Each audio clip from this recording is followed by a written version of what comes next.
Viewers welcome back on programme. So viewers annual section च ਆਪਾਂ ਇੱਕ ਪੱਤਰ ਸਾਂਝਾ ਕਰਨ ਜਾ ਰਹੇ ਹਾਂ। ਜਿਸ ਤਰ੍ਹਾਂ ਕਿ ਭਾਰਤ ਤੋਂ ਸਾਡੇ ਇੱਕ ਵਿਊਅਰ ਹਰਜੀਤ ਸਿੰਘ ਹੋਰਾਂ ਨੇ ਇੱਕ ਪੱਤਰ ਲਿਖਿਆ ਹੈ, ਜਿਸ ਵਿੱਚ ਉਹਨਾਂ ਦਾ ਕਹਿਣਾ ਹੈ ਕਿ ਭਾਰਤ ਵਿੱਚ ਸਿੱਖਾਂ ਦਾ ਗੁਲਾਮੀ ਦੀ ਹਾਲਤ ਵਿੱਚ ਸਾਹ ਘੁੱਟ ਰਿਹਾ ਹੈ ਔਰ ਭਾਰਤੀ ਲੋਕ ਉਹਨਾਂ ਨੂੰ ਗੁਲਾਮ ਜਾਨੀ ਕਿ ਗੱਦਾਰ ਵਾਂਗ ਦੇਖਦੇ ਨੇ। ਸੋ ਇਸ ਬਾਰੇ ਆਪਾਂ ਗੱਲਬਾਤ ਕਰਨ ਜਾ ਰਹੇ ਹਾਂ ਔਰ ਨਾਲ ਜਿਹੜੇ ਤੁਹਾਡੇ ਲਾਈਵ ਮੈਸੇਜ ਨੇ ਉਹ ਵੀ ਆਪਾਂ ਸ਼ੇਅਰ ਕਰਾਂਗੇ। ਸੋ ਅਸੀਂ ਚਾਹਾਂਗੇ ਕਿ ਤੁਸੀਂ ਇਸੇ ਤਰ੍ਹਾਂ ਬਣੇ ਰਹਿਣਾ ਦੇਖਣ ਸੁਣਨ ਲਈ ਐਂਡ ਲਿਖਣ ਲਈ। ਤੁਹਾਡਾ ਸਭ ਦਾ ਬਹੁਤ ਬਹੁਤ ਧੰਨਵਾਦ ਜੀ। ਰਾਜ ਸਾਹਿਬ ਕੀ ਕਹਿਣਾ ਚਾਹੋਗੇ? ਦੇਖੋ, ਸਾਡੀ ਕੋਸ਼ਿਸ਼ ਹੁੰਦੀ ਹੈ ਕਿ ਜਿਹੜੇ ਅੱਡ-ਅੱਡ ਵਿਊ ਪੁਆਇੰਟਸ ਨੇ ਪੰਥਕ ਸੋਚ ਵਾਲਿਆਂ ਦੇ ਜਾਂ ਸਾਡੇ ਵਿਊਅਰਸ ਦੇ, ਉਹਨਾਂ ਨੂੰ ਵੀ ਅਸੀਂ ਨਾਲ ਸਾਂਝੇ ਕਰਦੇ ਰਹੀਏ।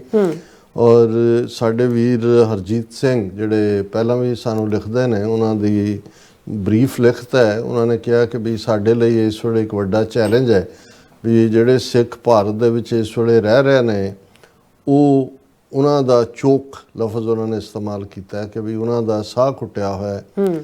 ਕਿਉਂਕਿ ਇੱਕ ਪਾਸੇ ਉਹਨਾਂ ਨੂੰ ਇਹ ਤਾਨੇ ਵੀ ਦਿੱਤੇ ਜਾਂਦੇ ਨੇ ਕਿ ਵੀ ਦੇਖੋ, ਤੁਹਾਨੂੰ ਭਾਰਤ ਮਾਤਾ ਨੇ ਇੰਨਾ ਖੁਸ਼ਹਾਲੀ ਦਿੱਤੀ, ਇੰਨਾ ਤੁਹਾਡਾ ਅਸੀਂ ਜਿਹੜਾ ਫਲਾਣਾ ਬਣਾ ਦਿੱਤਾ, ਪ੍ਰੈਜ਼ੀਡੈਂਟ ਬਣਾ ਦਿੱਤਾ, ਇਹ ਕਰਤਾ, ਉਹ ਕਰ ਦਿੱਤਾ, ਪਰ ਤੁਸੀਂ ਜਿਹੜਾ ਉਹ ਗਦਾਰ ਹੋ।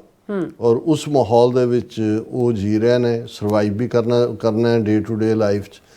ਅਤੇ ਦੂਸਰਾ, ਉਹਨਾਂ ਸਿੱਖਾਂ ਨੂੰ ਇਸ ਗੱਲ ਦੀ ਵੀ ਸਮਝ ਹੈ ਕਿ ਵੀ ਅਸੀਂ ਜਿਹੜਾ ਖਾਲਿਸਤਾਨ ਤੋਂ ਬਿਨਾਂ ਇੱਥੇ ਅਲਟੀਮੇਟਲੀ ਸਾਡੇ ਲਈ ਕੋਈ ਆਪਸ਼ਨ ਨਹੀਂ ਬਚੀ ਵੀ ਉਸ ਵੱਲ ਉਹ ਕਿਵੇਂ ਵਧਣ। ਉਹਨਾਂ ਦੇ ਸਾਹਮਣੇ ਕੋਈ ਬਹੁਤੀ ਉਸ ਘੁਟਨ ਦੇ ਵਿੱਚ ਵੀ, ਔਰ ਇਕੱਲੀ ਘੁਟਨ ਤੱਕ ਹੀ ਮਹਿਦੂਦ ਨਹੀਂ ਹੈ। ਅਸੀਂ ਦੇਖ ਰਹੇ ਹਾਂ ਵੀ ਕਿਸ ਲੈਵਲ ਦੇ ਜਿਹੜੇ, ਇਕੱਲਾ ਇਹ ਨਹੀਂ ਕਿ ਵੀ ਉਹਨਾਂ ਨੇ ਪੰਜਾਬ ਵਿੱਚ ਤਾਂ ਇੱਕ ਤੋਂ ਬਾਅਦ ਇੱਕ, ਔਰ ਇਸ ਵੇਲੇ 50 ਕੰਪਨੀਆਂ BSF ਦੀਆਂ ਲਿਆ ਕੇ ਬਿਠਾਈਆਂ ਨੇ, ਔਰ ਪੰਜਾਬ 'ਚ ਕੀ ਹੋਣ ਜਾ ਰਿਹਾ ਹੈ, ਕੀ ਕਰਨ ਜਾ ਰਹੇ ਨੇ, ਇਸ ਦਾ ਕੋਈ ਪਤਾ ਨਹੀਂ ਹੈ। ਔਰ ਅਸੀਂ ਦੇਖਦੇ ਹਾਂ ਕਿ ਗੁਰੂ ਗ੍ਰੰਥ ਸਾਹਿਬ ਦੀ ਬੇਅਦਬੀ ਦੀਆਂ ਘਟਨਾਵਾਂ ਹੁਣ ਤਾਂ ਸਿੱਖੀ ਰੂਪ ਵਾਲਿਆਂ ਤੋਂ ਹੀ ਕਰਵਾਉਣ 'ਤੇ ਆ ਗਿਆ। ਜਿਹੜੀ ਸਾਂਬੇ ਦੇ ਵਿੱਚ ਜੰਮੂ ਦੇ ਨੇੜੇ ਘਟਨਾ ਹੋਈ, ਉਹ ਨੀਲੇ ਬਾਣੇ ਦੇ ਵਿੱਚ ਬੈਠਾ ਹੈ ਠੱਗ, ਜਿਹੜਾ ਗੁਰਦੁਆਰੇ ਦੇ ਨੇੜੇ ਹੀ, ਮੈਂ ਕਿਉਂਕਿ ਖਬਰ ਦੀ ਡੀਟੇਲ ਤਾਂ, ਖਬਰ ਦਾ ਵੇਰਵਾ ਤਾਂ ਆਇਆ ਵੀ ਆਹ ਨੁਕਸਾਨ ਕੀਤਾ ਹੈ, ਜਾਂ ਜਥੇਦਾਰ ਗੜਗੱਜ ਗਿਆ, ਪੁਲਿਸ ਨੇ ਉਹਨੂੰ ਫੜ ਲਿਆ ਔਰ ਸੰਗਤ ਨੇ ਉਹਦਾ ਕਰਨ ਵਾਲੇ ਦਾ ਕਰਤੂਤ ਘਰ ਵੀ ਢਾਹ ਦਿੱਤਾ, ਬੁਲਡੋਜ਼ ਕਰਤਾ, ਅੱਗ ਲਾ ਦਿੱਤੀ। ਲੇਕਿਨ ਹੋਇਆ ਕੀ, ਜਾਂ ਉਹ ਬੰਦਾ ਕੌਣ ਹੈ? ਕੋਈ ਉਹਨੂੰ ਡੇਰੇ ਵਾਲਾ ਕਹਿੰਦਾ, ਕੋਈ ਸੌਦਾ ਸਾਧ ਦਾ ਕਹਿੰਦਾ, ਕੋਈ ਉਹਨੂੰ ਭੇਖੀ ਕਹਿੰਦਾ। ਪਰ ਗੱਲ ਇਹ ਹੈ ਵੀ ਏਜੰਸੀਆਂ ਦੇ ਕੋਲ ਅੱਡ-ਅੱਡ ਤੌਰ ਤਰੀਕੇ ਹੁੰਦੇ ਨੇ। ਜਿਵੇਂ ਦਿੱਲੀ ਦੇ ਵਿੱਚ ਕਿਸਾਨ ਮੋਰਚੇ ਦੇ ਵੇੜੇ ਨਿਹੰਗ ਸਿੰਘਾਂ ਦੀ ਛਾਉਣੀ 'ਚ ਵੜ ਕੇ, ਜਿਹੜਾ ਇੱਕ ਅੰਮ੍ਰਿਤਸਰ ਤੋਂ, ਜਿਸ ਨੂੰ ਬਾਅਦ 'ਚ ਉਹਨਾਂ ਨੇ ਦਲਿਤ ਇਸ਼ੂ ਬਣਾਉਣਾ ਚਾਹਿਆ, ਹਾਲਾਂ ਬਾਅਦ 'ਚ ਕਿਉਂਕਿ ਜਿਹੜਾ ਨਿਹੰਗ ਸਿੰਘਾਂ ਦਾ ਜਥਾ ਦਿੱਲੀ 'ਚ ਸੀ, ਜਾਂ ਦੂਸਰਾ ਉਹ ਹੈ ਹੀ ਜਿਹੜੇ ਜਿਨ੍ਹਾਂ ਦੇ ਖਿਲਾਫ ਇਹ ਭੁਗਤਾਉਣਾ ਚਾਹੁੰਦੇ ਸੀ, ਉਹਨਾਂ ਨੇ ਕਿਹਾ ਜੀ ਅਸੀਂ ਤਾਂ ਜਿਹੜਾ ਉਹ ਭਾਈ ਜੀਵਨ ਸਿੰਘ ਦਲ ਹੈ ਸਾਡਾ, ਰੰਗਰੇਟੇ ਗੁਰੂ ਕੇ ਬੇਟਿਆਂ ਦਾ ਦਲ ਹੈ।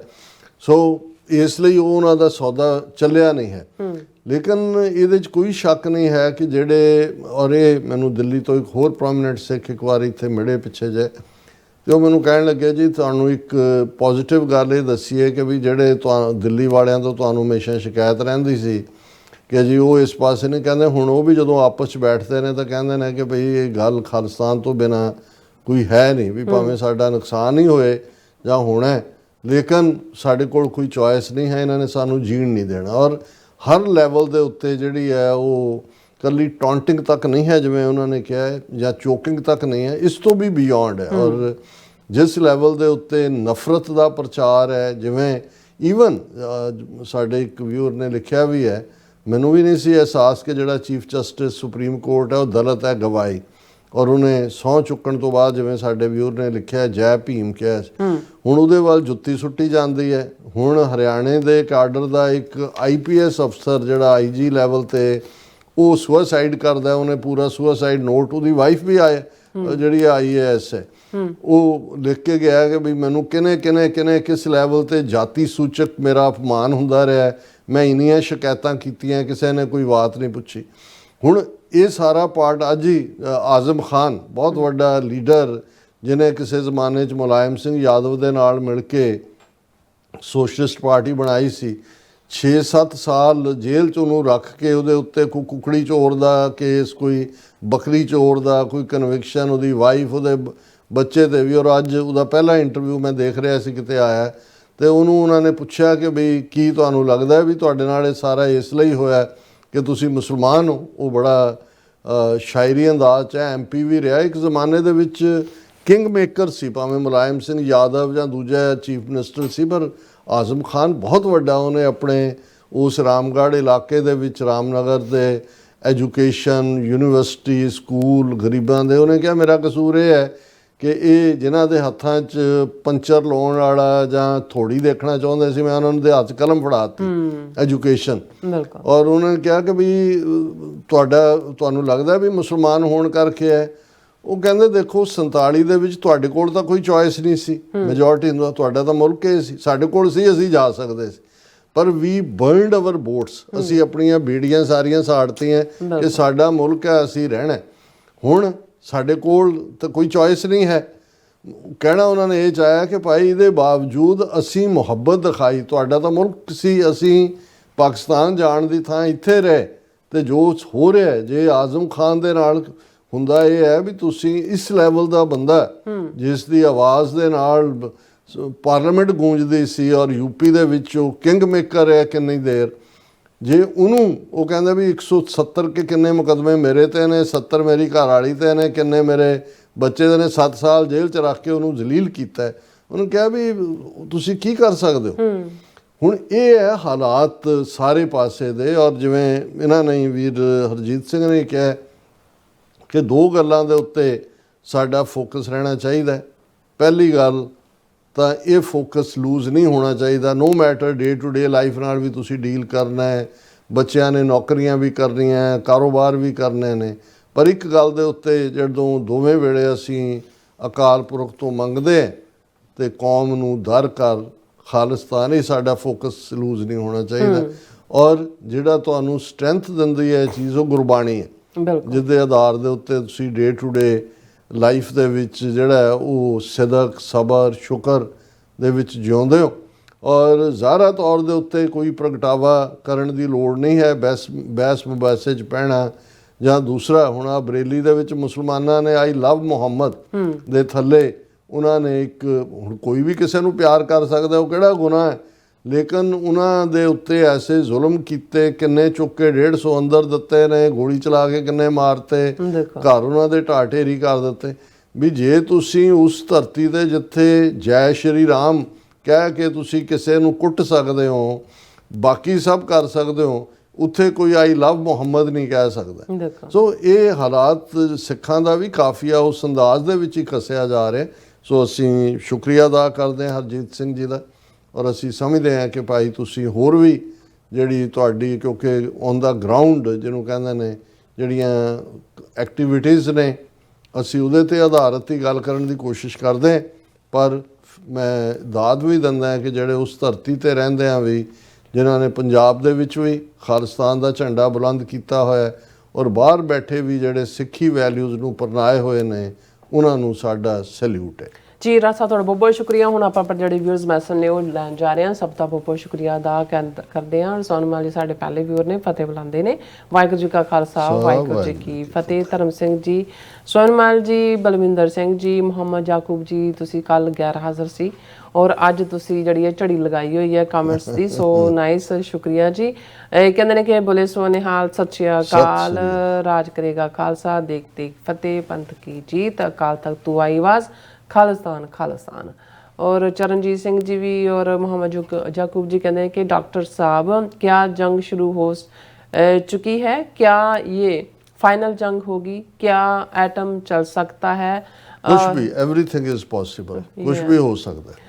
और निहंग सिंह जी भी फिर याकूब जी कहते पाक पंजाब हुकूमत मुर्दाबाद कहते ने और अपने ही लोगों के कहने अपने ही लोगों को कहने मार रहे हैं। और जतिंदर सिंह जी भी और फिर याकूब जी कहने फ़लस्तीन की ताज़ा खबर ही हाँ तुहानूं दस दित्ती आपां जिहड़ी गज़ा वाली जिहड़ी खबर है तुहानूं आपां शेयर कीती है। और फिर इसी तरह मनजूर कोहिनूर जी भी और बसरा जी भी, अमर सिंह जी भी, और ये कुछ मैं ख्याल कहते हैं कि 5.7 करोड़ पता नहीं की कहना चाहते हैं। और मोहम्मद याकूब जी कहते हैं कि की कहते हैं अंग्रेज़ी में अपने पता नहीं बच्चों को बोलते हैं कि अंग्रेज़ी में अपने बच्चों को बोलते हैं कि सो जाओ नहीं तो टीपू सुल्तान आ जाएगा। और फिर इसी तरह हाँ जी जसवीर सिंह बराड़ जी भी, और फिर इसी तरह गुरविंदर मान जी भी, और गुरनेक सिंह जी भी, गुरनेक निज्जर जी, और फिर इसी तरह परमजीत कौर जी भी, और कहते शहीद सुखदेव सिंह सुੱਖਾ ਤੇ ਹਰਜਿੰਦਰ ਸਿੰਘ ਜਿੰਦਾ ਦੀ ਸ਼ਹੀਦੀ ਨੂੰ ਪ੍ਰਣਾਮ ਜੀ, और सरदार गुरमीत सिंह जी भी, और फिर इसी तरह मोहम्मद याकूब जी कहते कि इंडिया जब अपने फौजी की मौत पर शहीद बोलता है तो बड़ी कहते हैरत होती है, हिंदुओं को का क्या लेना देना शहीदों के साथ। और इसी तरह राजनप्रीत सिंह जी भी, और ਇਸ ਲਈ ਕਿ ਉਹਨਾਂ ਦੀ ਆਪਣੀ ਜ਼ਬਾਨ ਸੰਸਕ੍ਰਿਤ ਜਾਂ ਕਿਸੇ ਵੀ ਰੀਜਨਲ ਲੈਂਗੁਏਜ ਸ਼ਹੀਦ ਲਫ਼ਜ਼ ਦਾ ਕੋਈ ਪੈਰਲਲ ਲਫ਼ਜ਼ ਹੀ ਨਹੀਂ ਹੈ, ਕਿਉਂਕਿ ਸ਼ਹੀਦੀ ਦਾ ਕਨਸੈਪਟ ਹੀ ਨਹੀਂ ਹੈ ਇਹਨਾਂ ਦੇ ਮਜ਼ਹਬ 'ਚ। ਬਿਲਕੁਲ। ਔਰ ਫਿਰ ਇਸੇ ਤਰ੍ਹਾਂ ਗੁਰਨੇਕ ਨਿੱਜਰ ਜੀ ਕਹਿੰਦੇ ਨੇ ਕਿ ਸਿੱਖ ਕੌਮ ਦੇ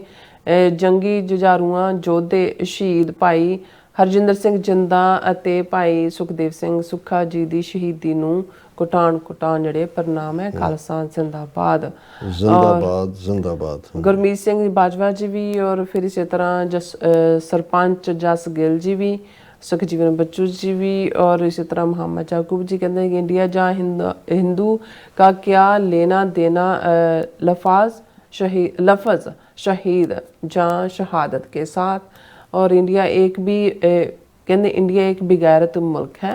और जसकीरत सिंह जी भी, और फिर इसी तरह अमरजीत सिंह सैनी जी भी, और फिर इसी तरह हाँ जी मोहम्मद याकूब जी कहते हैं कि डॉक्टर साहब प्लीज़ करंट इशू पर ज़्यादा बात किया करें, बहुत शुक्रिया। ਯਾਕੂਬ ਸਾਹਿਬ ਇਹ ਸਾਡੇ ਨਾਇਕ ਨੇ ਜਿੰਦਾ ਸੁੱਖਾ, ਜੇ ਇਹਨਾਂ ਨੂੰ ਇਹ ਸਭ ਤੋਂ ਇੰਪੋਰਟੈਂਟ ਨੇ ਜਿਹੜੇ ਅੱਜ ਜਿਹੜੀ ਡਿਸਕਸ਼ਨ ਸੀ ਕਰੰਟ ਇਸ਼ੂ ਦਾ ਅਸੀਂ ਰੋਜ਼ ਹੀ ਕਰਦੇ, ਅੱਜ ਵੀ ਅਸੀਂ ਕੀਤੇ ਨੇ हाँ जी। सतनाम हो जाए मैं क्या पहले सेगमेंट की गल करते होने। और कमलजीत सिंह जी भी कहते हैं कि करैक्शन चीफ जस्टिस गोगाई दलित, हाँ जी। और फिर इसी तरह हाँ जी फिर इसी तरह सरपंच जसगिल जी कहते भाई साहब भाई डॉक्टर अमरजीत सिंह जी ਸਾਹਿਬ ਤੇ ਸਾਡੇ ਸਤਿਕਾਰਯੋਗ ਭੈਣ ਜੀ ਗੁਰਫਤਿਹ ਖਾਲਸਾ ਜ਼ਿੰਦਾਬਾਦ। ਔਰ ਫੋਰਨ ਚੀਨ ਬਾਰਡਰ ਤੋਂ ਕਹਿੰਦੇ ਸਾਨੂੰ ਆਪਾਂ ਤੁਹਾਨੂੰ ਦੇਖ ਰਹੇ ਹਾਂ ਇੰਡੀਅਨ ਆਰਮੀ ਵਾਲੇ ਸਿੱਖ ਗਰੁੱਪ। ਬਹੁਤ ਸ਼ੁਕਰੀਆ। हाँ जी। और फिर हाँ जी बिल्कुल निहंग सिंह जी सल्यूट है कहते जोधियां नूं। और फिर इस तरह दर्द पंजाब दा जी, और गुरजीत सिंह जी भी, और कैनेडियन जी भी, और फिर इस तरह एच जी कहते हैं कि वाहिगुरू जी का खालसा वाहिगुरू जी की फतेह। डॉक्टर साहब and sister Neelam very good analysis and information you are giving us, thank you so much. बहुत शुक्रिया। एंड कहते don't forget to like this channel. और फिर अवतार सिंह जी भी, और टोनी ढींडसा जी भी, और शाहबाज बाजवा जी भी, बाबा जी कहते हैं कि world news next new mapping Bharat one new country Khalistan and Jammu Kashmir people want आज़ादी freedom but RSS Hindu Tawi and prime minister Modi leadership big name corruption and corrupt. और फिर इसी तरह हाँ जी मोहम्मद याकूब जी भी, और फिर सतनाम सिंह जी भी, और फिर इसी तरह जसवीर सिंह जी सिखां दियां जथेबंदियां च दम नहीं कहते हैगा। और मनजीत सिंह मठारू जी भी, बलाल जी भी हालो कहते ने, शाइनिंग मॉर्निंग कहते ने, और जसवीर सिंह जी संगत च बड़ा दम है, कौम च दम है। तुसी ठीक कह रहे हो। हाँ जी जथेबंदियां तो बहुत बार डिलीवर नहीं कर पाई हैं। बिल्कुल। जसवीर सिंह जी कहते इंग्लैंड दियां सिख जथेबंदियां ਜਿਹੜਾ ਵੀ ਕੰਮ ਕਰਦੀਆਂ ਹਨ ਉਹ ਭਾਰਤ ਦੇ ਹੱਕ ਵਿੱਚ ਚਲਾ ਜਾਂਦਾ, ਪਤਾ ਨਹੀਂ ਲੱਗਦਾ ਇਹ ਸਿੱਖਾਂ ਦੀਆਂ ਜਥੇਬੰਦੀਆਂ ਨੇ ਕਿ ਭਾਰਤ ਦੀਆਂ। और कुलदीप कौर जी भी, और गुरप्रकाश सिंह जी भी, सुखविंदर सिंह जी भी, और फिर इसी तरह जित सिंह जी भी, और TC जी हाँ जी, लघुमन बावा जी भी, बाजवा जी भी, श्याम S जी, और जित सिंह जी भी, और फिर इसी तरह हाँ जी मनदीप सिंह खालसी जी, और क्रेजी थिंग्स जी भी, और फिर इसे अच्छा जी मैनू नीलम डॉन ते कहते अमरजीत डॉन। चलो जो उन्हों की खुशी तुहानू ये कह के खुशी मिलती है। और इसी तरह गुरप्रीत सिंह जी भी, जित सिंह जी भी, ਔਰ ਸਭ ਦਾ ਬਹੁਤ ਬਹੁਤ ਸ਼ੁਕਰੀਆ। ਸੋ ਇਸ ਤਰ੍ਹਾਂ ਆਪਣੇ ਵਿਊਜ਼ ਕੋਲ ਨੇ ਇਜਾਜ਼ਤ। ਵਿਊਅਰਸ, ਸਾਡੇ ਪ੍ਰੋਗਰਾਮ ਦਾ ਸਮਾਂ ਇੱਥੇ ਮੁੱਕਦਾ। ਤੁਸੀਂ ਆਪਣੇ ਰਾਏ ਤੇ ਸੁਝਾਅ ਸਾਨੂੰ ਭੇਜਣਾ ਭੁੱਲਣਾ ਸਾਡੇ ਇਸ ਪਤੇ ਤੇ sos@tvrefor.tv ਤੇ ਅਸੀਂ ਆਪਣਾ ਪ੍ਰੋਗਰਾਮ ਲੈ ਕੇ ਫਿਰ ਦੁਬਾਰਾ ਤੁਹਾਡੇ ਸਾਹਮਣੇ ਹੋਵਾਂਗੇ। ਤਦ ਤੱਕ ਲਈ ਮੈਨੂੰ ਤੇ ਆਪਣਾ ਸੁਣਾ ਗਿਆ ਦੋ ਦੇਖਦੇ ਰਹੋ TV ਰਿਫੋ। ਬੁਲਾ ਦਿਓ ਫਤਿਹ। ਵਾਹਿਗੁਰੂ ਜੀ ਕਾ ਖਾਲਸਾ, ਵਾਹਿਗੁਰੂ ਜੀ ਕੀ ਫਤਿਹ। ਰੱਬ ਰੱਖ।